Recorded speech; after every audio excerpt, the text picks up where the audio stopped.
이름 높이어 다 찬양하여라. 금면류관을 들여서 만유의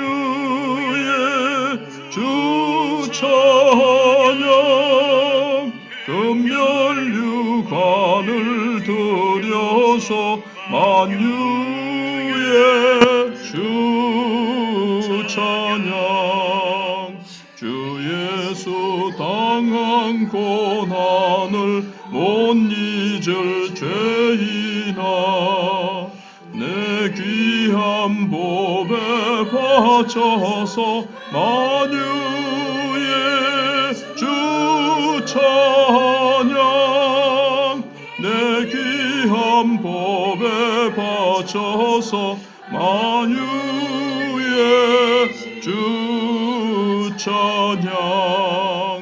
이 지구 위에 거하는 온 세상 사람들, 그 크신 위엄 높여서 만유의 주 찬양. 그 크신 위엄 높여서 만유의 주 찬양. 주 믿는 성도 다 함께 주 앞에 엎드려 무궁한 노래 불러서 만유의 주 찬양. 무궁한 노래 불러서 만유의 주 찬양. 아멘.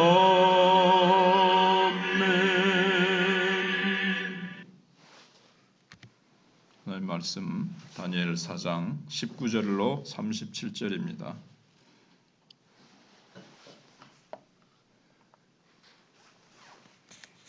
벨드사살이라 이름한 다니엘이 한동안 놀라며 마음으로 번민하는지라 왕이 그에게 말하여 이르기를, 벨드사살아, 너는 이 꿈과 그 해석으로 말미암아 번민할 것이 아니니라.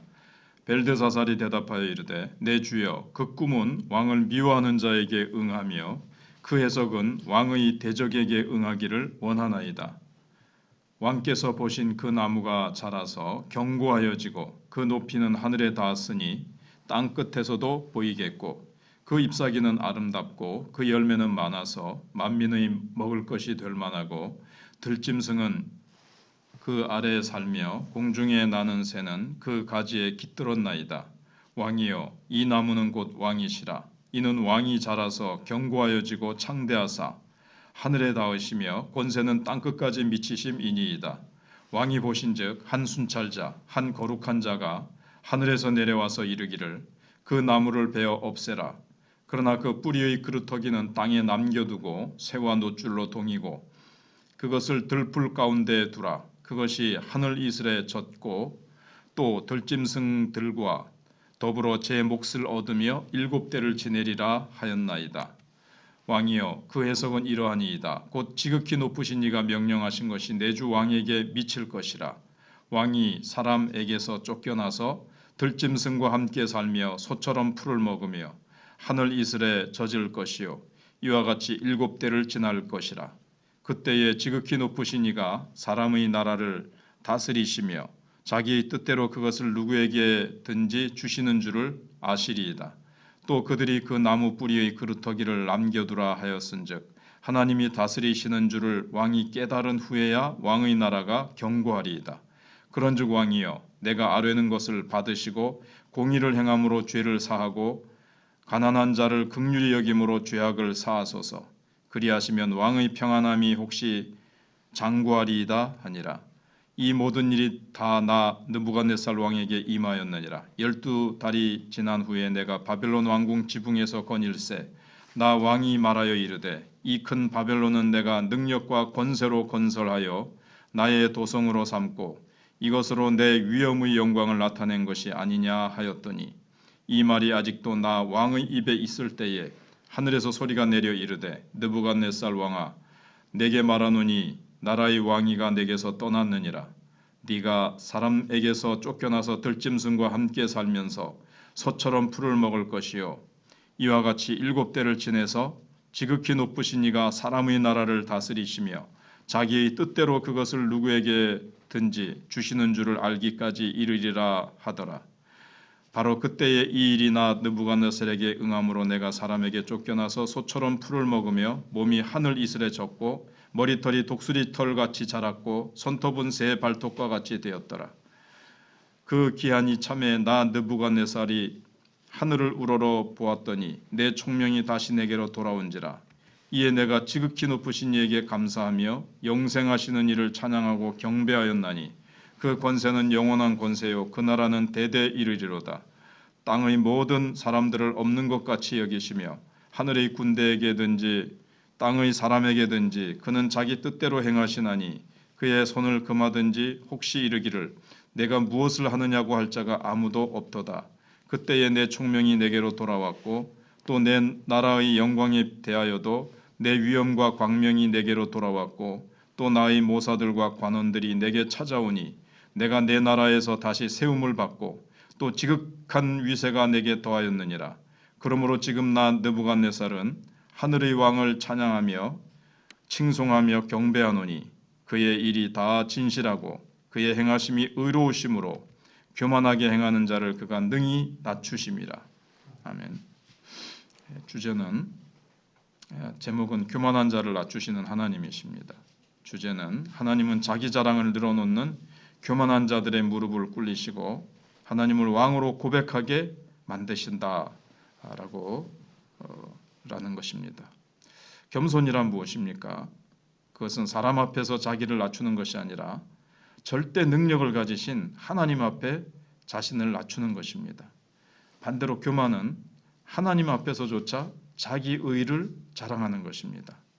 느부갓네살 왕은 자기 자랑병에 빠졌습니다. 그런 이들을 향해서 하나님은 말씀으로 도전하십니다. 그래서 어제 새벽에 느부갓네살 왕이 꾼 꿈을 다니엘이 이제 듣게 됐습니다. 다니엘은 왕의 꿈 이야기를 듣고는 매우 조심스럽게 예의를 갖추어서 그 꿈에 나오는 나무는 바로 왕 당신입니다. 이렇게 말합니다. 큰 나무 같은 것은 느부갓네살이 한순간에 넘어질 것이며 그런 상태로 7대를 지날 거라고 합니다. 그동안 왕은 쫓겨다니면서 마치 들짐승처럼 살게 될 것입니다. 그래서 어떤 학자들은 이걸 이제 정신질환으로 말하기도 하는데 의학적으로 이걸 규명하려고 하기보다는 왕이 절대 권력의 자리에서 밀려나서 쫓기는 삶을 살게 될 것을 뜻합니다. 그래서 왕은 아마도 이 불길한 예언이 자신에게 임하지 않기를 간절히 원했을겠죠. 하지만 다니엘은 분명히 말합니다. 이것은 왕 당신을 향한 이야기입니다. 그렇게 얘기를 해줍니다.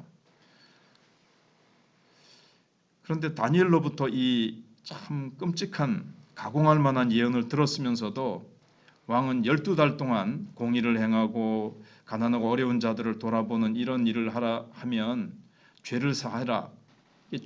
죄가 용서받는다는 뜻보다는 이게 죄를 짓지 말고 공의를 행하면서 나라를 공의 위에 하나님 앞에 범죄하지 말아라. 겸손히 백성들을 섬겨라. 이렇게 볼 수 있죠. 그런데 12달 동안 아무 조치도 취하지 않았습니다. 그 쫓겨나는 하나님의 심판으로부터 벗어나는 길을 제시했는데도 거기에는 무관심했다는 거죠. 오히려 큰 바벨론을 자랑하고 자신의 능력과 위엄을 29절에 보면 자랑합니다. 바벨론 왕이라면 자랑할 것이 많은 게 사실이지요. 그러나 다니엘로부터 공의를 행함으로 이 죄를 공의를 행하라는 것은 지금 막 불의가 가득하다는 거겠죠. 그래서 불의를 행하지 말고 공의를 행함으로 말미암아 죄를 쌓아놓는 삶을 살지 말라라는 메시지를 들은 왕이 12달 동안 예언을 까마득하게 잊고 살았다는 것은 분명히 문제입니다. 교만하니까 어떤 그런 거는 귀에 안 들어오는 거죠. 세상의 문제가 그겁니다. 말씀을 듣고도 돌아서서는 또 듣고 알고 있으면서도 자신의 삶을 바꾸지 않는 데 있습니다. 전도 축제 같은 데 보거나 또는 크리스마스 때 지금 온 세상이 아기 예수 우리를 위해서 오셨다고, 그분이 우리를 위해서 죽으시기 위해서 오셨다고, 그분을 믿으면 십자가의 희생을 믿으면 죄사함 받는다고 세상 사람들은 다 듣습니다. 이래저래 막 듣습니다. 그러나 듣고 끝납니다. 바꿀 줄을 모르죠. 이게 이제 세상 사람들의 문제죠. 그래서 느부갓네살 왕도 하나님의 심판은 불가피하고 결국은 핑계할 수 없게 됩니다. 그런데 우리 예수 믿는 사람들마저 영적인 건망증과 무사안일의 태도로 산다면 어떻게 되겠습니까? 그래서 그리스도인들은 하나님의 말씀을 딱 붙들고 그 말씀대로 살아서 세상을 살려내고 세상에 빛이 되는 삶을 살아야 될 것입니다.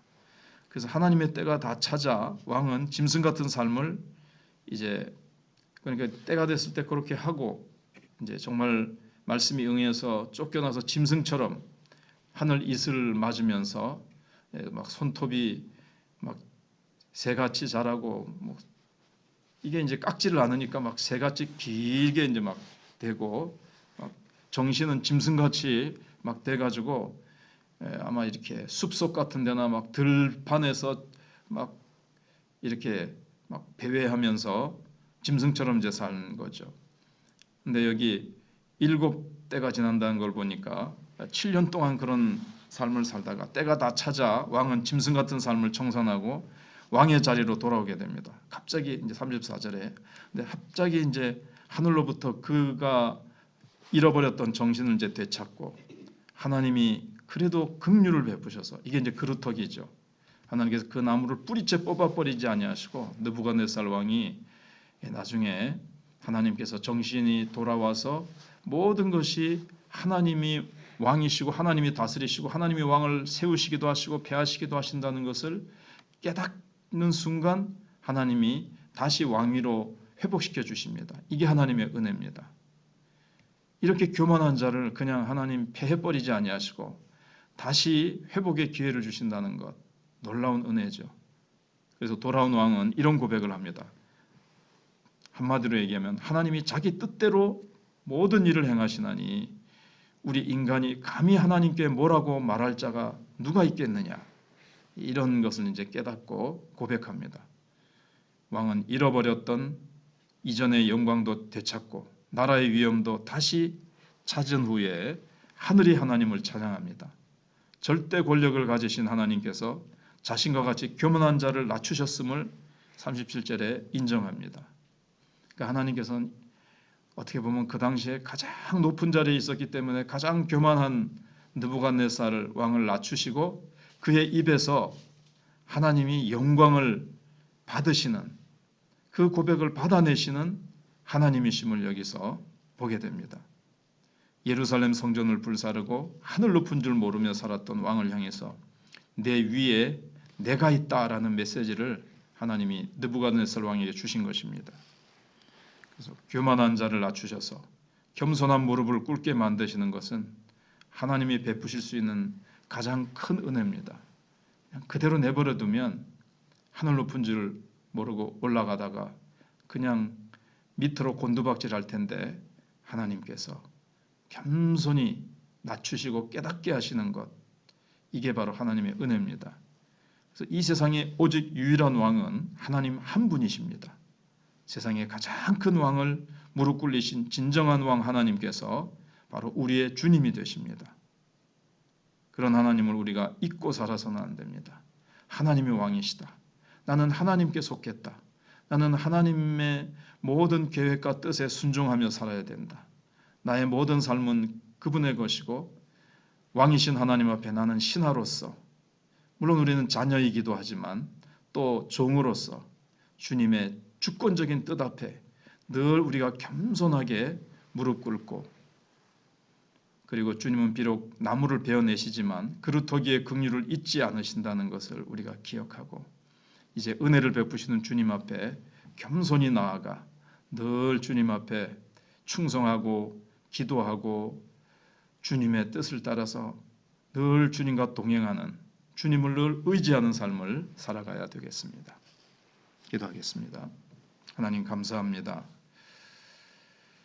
하나님께서 한 해의 마지막 달 12월도 점점 하루하루 지나가며 이제 한 해의 끝을 우리가 가까이 보면서 하나님, 우리의 인생도 잠깐 이 땅의 순례자로 나그네로 왔다가 주님 부르시면 가야 되고 또 주님께서 이 땅에 우리를 사명 주셔서 보내셨고 이 세상의 부귀영화 흥망성쇠가 다 주의 손에 달려 있고 우리가 다 오직 왕은 하나님이시며 우리의 주님은 바로 천지를 창조하신 하나님 예수 그리스도를 이 땅에 긍휼을 베푸셔서 보내주신 인간은 하나님을 배반하고 하나님의 품을 떠나 배은망덕하며 교만한 자리에 있는 우리 인생들을 향해서 독생자 예수 그리스도를 보내시기까지 자비와 사랑이 충만하신 하나님의 은혜를 우리가 기억하면서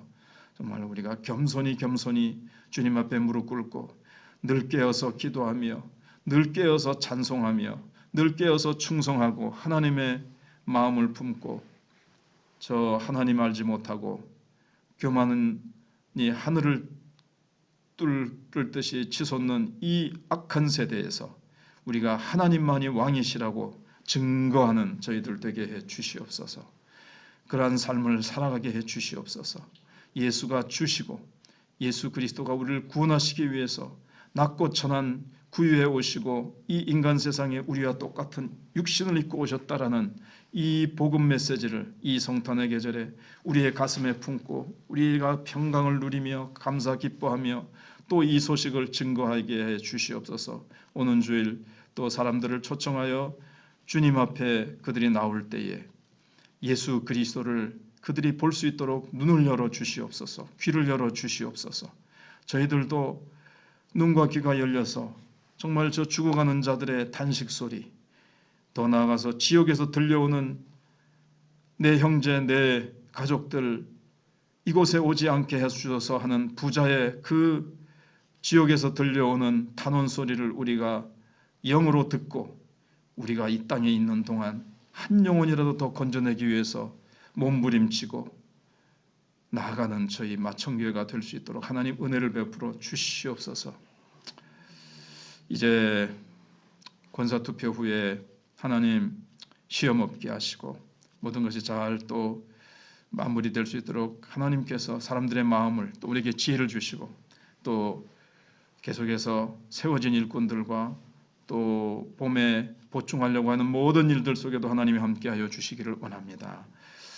선교사님들의 사역에 함께하시고 다음 세대를 기억해 주시고 추운 날씨에 군문의 아들들을 기억하여 주시며 또 이명숙 성도와 조천식 집사님 기억하시고 또 수술하는